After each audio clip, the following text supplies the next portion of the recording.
சுட சுட ஆவி பறக்கும் இட்லி, 3 வகை சட்னி, மணக்கும் சாம்பார், மட்டன், சிக்கன், மீன் வகைகள் என இரவு நேர கடைகளை பற்றி தற்போது பார்க்கலாம். பசி வந்தால் பத்தும் பறந்து போகும்.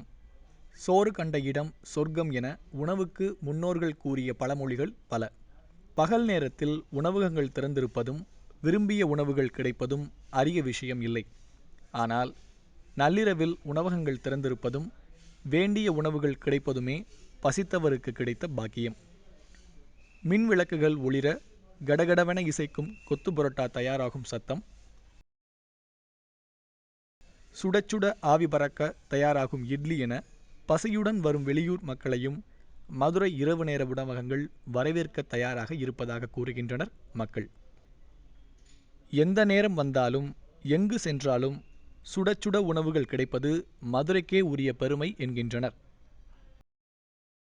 மாதத்தில் 10-15 நாள் பார்த்தீங்கன்னா நான் ரவுண்ட்ஸ்லேயே தான் இருந்துகிட்டே இருப்பேன். நான் சென்னையில் ஒரு 4 வருஷம் இருந்திருக்கேன். சென்னையில் கூட பார்த்தீங்கன்னா 12 மணிக்கு மேலே எந்த ஹோட்டலும் இருக்காது.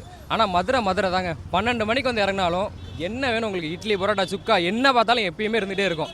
அதனால் மதுரைக்கு வரேனாலே எனக்கு சாப்பாடு பிரச்சனையே கிடையாது. மற்ற ஊர் போகும்போது வாங்கணும், முன்னாடியே பார்சல் வாங்கி வச்சுருக்கணும், பெரிய பிரச்சனை. ஆனால் மதுரையை பொறுத்த வரைக்கும் சாப்பாடுங்கிறது பிரச்சனையே கிடையாது. மதுரை தூங்கா நகரம்னு சொல்லுவாங்க பார்த்தீங்களா, கரெக்டாக இருக்குங்க. சைவமானாலும் அசைவமானாலும் விரும்பிய உணவுகள் வேண்டியவுடன் உடனடியாக தயாரித்து தருகின்றனர். நாங்கள் 15 வருஷமாக இட்லி வியாபாரம் பார்த்துட்டு இருக்கோம்னே. மதுரையில் ஒரு 2 மணி நேரத்துக்கு மக்கள் வந்து இட்லி கேட்பாங்க. நாங்களும் சுட சுட அவிச்சு கொடுத்துக்கிட்டு இருப்போம். புரோட்டாவுக்கு தூக்கலாக மீன் குழம்பு, மட்டன் சுக்கா, சிக்கன் டிக்கா என விதவிதமான பெயர்களில் வாடிக்கையாளர்களையும் வெளியூர் பயணிகளையும் உணவின் மனம் சுண்டி இழுப்பதாக கூறுகின்றனர் சுவையை அறிந்தவர்கள். மதுரைக்கு மாதத்தில் 10 ஆட்டம் வருவோம், தீபாவளி, பொங்கல், இது மெசேஜுக்கு.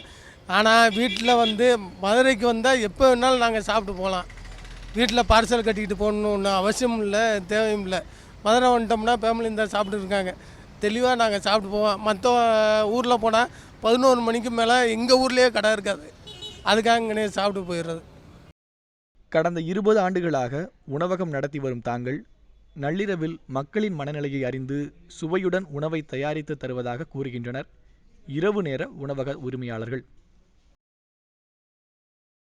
சாலையோர கடை நடந்துகிட்ருக்கோம். இது வந்து இப்போ ஊர்லேருந்து வர கஸ்டமர்ஸ் எல்லாமே வந்து இங்கே வந்து சாப்பிட்டுட்டு பக்கத்தில் இருக்கவங்களும் வந்து சாப்பிட்றாங்க, ஊர்லேருந்து வர கஸ்டமர்ஸும் சாப்பிட்றாங்க நிறையா. அதனால தான் மதுரைக்கே தூங்கானர்னு பேர் வந்துருக்கு. நாங்கள் பார்த்த விலைக்கு எல்லாம் எடுத்து வச்சுட்டு போகிறதுக்கு 3 மணி 4 மணி ஆயிடுது. 4 மணிக்கு மேலே நாங்கள் போய் தூங்கி எழுந்திரிச்சிட்டு வரனால தான், நாங்கள் விடிய இருக்கனால தான் மதுரைக்கே தூங்கானர்னு பேர் வந்துருக்கு. மதுரைனாலே தூங்கானவரனே. நான் வந்து 20 வருஷமாக ஹோட்டல் நடத்திக்கிருக்கோம். இங்கே வந்து 10 மணி 12 மணி நாங்கள் 2 மணி வரை வியாபாரம் பார்க்குறோம். எப்போ எந்த மக்கள் வந்தாலும் நாங்கள் சாப்பாடு, எப்போயுமே எந்த டைம் வந்தாலும் நாங்கள் சாப்பாடு கொடுப்போம். நடு இரவையும் கடந்து மதுரைக்கு சென்றால் சாப்பிடலாம் என்று நம்பி வரும் வெளியூர் மக்களுக்காக மதுரையில் மாட்டுத்தாவணி, பெரியார், ஆரப்பாளையம் ஆகிய பேருந்து நிலையங்கள் மற்றும் சிம்மக்கல் பகுதிகளில் கிட்டத்தட்ட 50க்கும் மேற்பட்ட இரவு நேர உணவகங்கள் செயல்பட்டு வருகின்றன. தூங்கா நகரம் என்று பெயர் பெற்ற மதுரைக்கு இந்த இரவு நேர உணவகங்கள் மணிமகுடம் சூட்டுவதாக அமைந்துள்ளது. காவேரி செய்திகளுக்காக ஒளிப்பதிவாளர் முத்துகிருஷ்ணனுடன் குமரேசன்.